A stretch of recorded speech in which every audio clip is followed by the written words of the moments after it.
Vous vous sentez anxieux. Vous aimeriez savoir si vous souffrez d'un véritable trouble anxieux. Je vous propose un test pour vous permettre de dépister un trouble anxieux.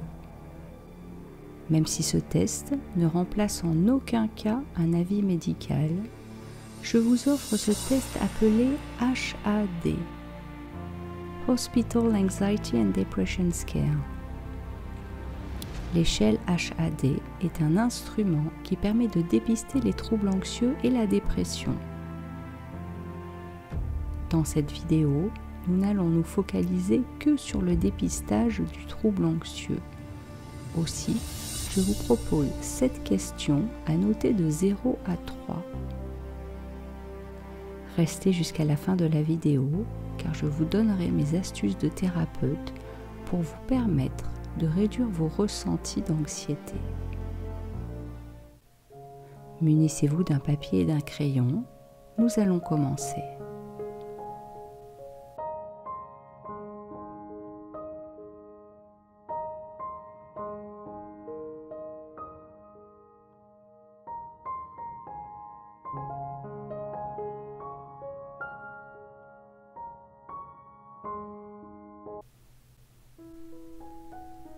Je me sens tendu ou énervé. La plupart du temps, notez 3. Souvent, notez 2. De temps en temps, notez 1. Jamais, notez 0. J'ai une sensation de peur, comme si quelque chose d'horrible allait m'arriver. Oui, très nettement. Oui, mais ce n'est pas trop grave. Un peu, mais cela ne m'inquiète pas. Ou pas du tout.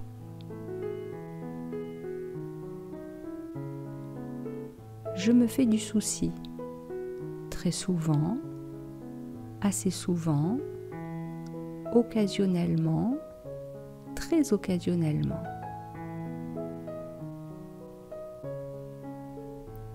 Je peux rester tranquillement assis à ne rien faire et me sentir décontracté. Oui, quoi qu'il arrive. Oui, en général. Rarement ou jamais. J'éprouve des sensations de peur et j'ai l'estomac noué. Jamais. Parfois. Assez souvent. Ou très souvent. J'ai la bougeotte et n'arrive pas à tenir en place. Oui, c'est tout à fait le cas. Un peu, pas tellement, ou pas du tout. J'éprouve des sensations soudaines de panique, vraiment très souvent, assez souvent, pas très souvent ou jamais. Je vous invite maintenant à faire le cumul de vos points. Mettez la vidéo en pause, le temps de faire ce calcul. Voici vos résultats pour l'anxiété. Si vous avez eu un score de 7 ou moins, vous avez une absence de symptomatologie. Si vous avez un score entre 8 et 10, vous avez une symptomatologie douteuse. Si vous avez un score de 11 et plus, vous avez une symptomatologie certaine.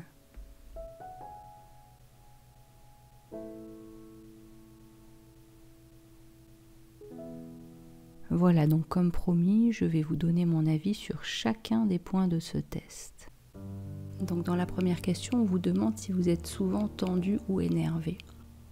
Le corps ne réagit pas sans raison et ne devient pas anxieux sans raison, même dans le cas de troubles anxieux. Donc faites l'inventaire de ce qui ne va pas dans votre vie. Essayez de rester objectif en listant toutes les situations qui vous posent problème. Il y a des situations que vous pouvez résoudre. Donc déjà, commencez par les résoudre, si possible évidemment.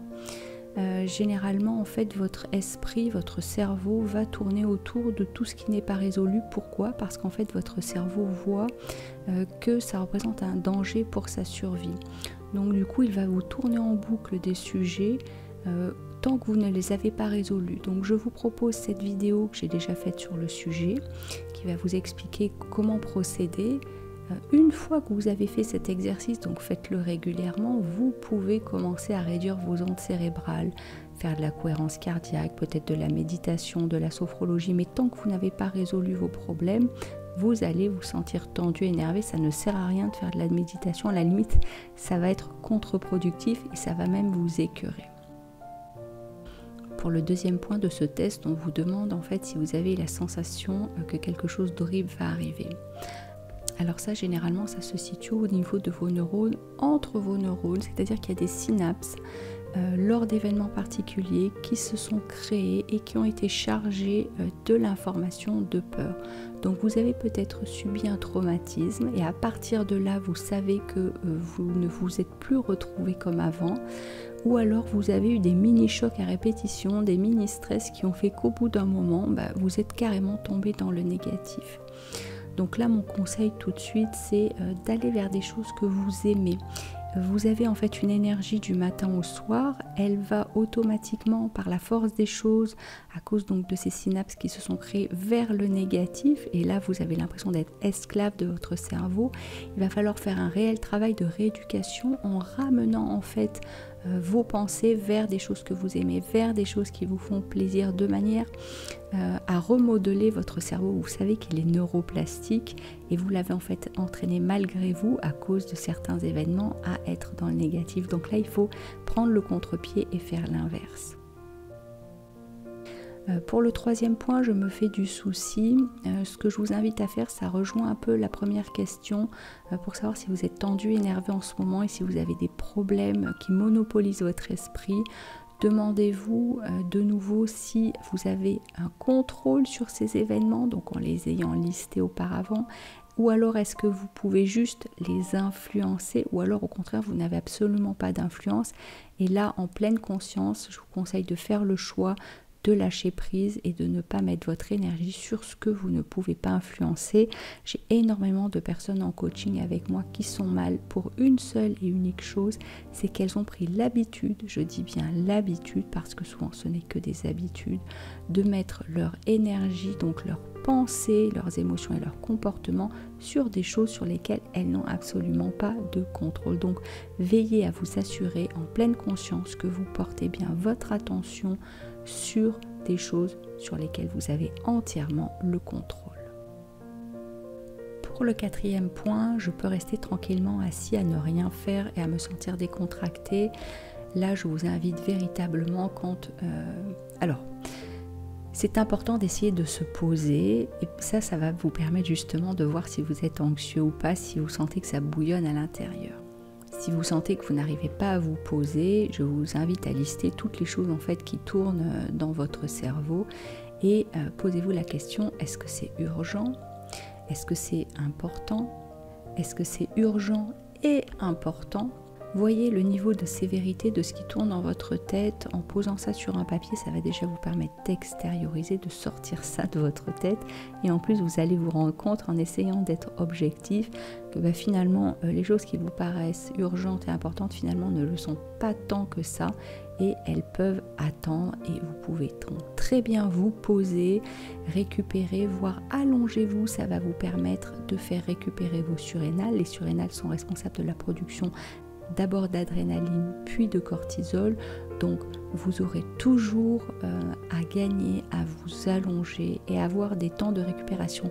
Je ne vous dis pas de vous allonger toute la journée, allongez-vous peut-être 1 minute pour commencer, puis 3, puis 5 et voyez les bienfaits que vous ressentez. Connectez-vous à votre corps et voyez ce qui se passe à l'intérieur de vous. Généralement, on parle d'une vingtaine de minutes pour commencer à recharger vos surrénales. En tout cas, ayez conscience que votre ego vous fait toujours croire qu'il y a plein de choses qui ne sont pas résolues, il y a plein de choses qui ne peuvent pas attendre, il y a plein de choses que vous devriez faire.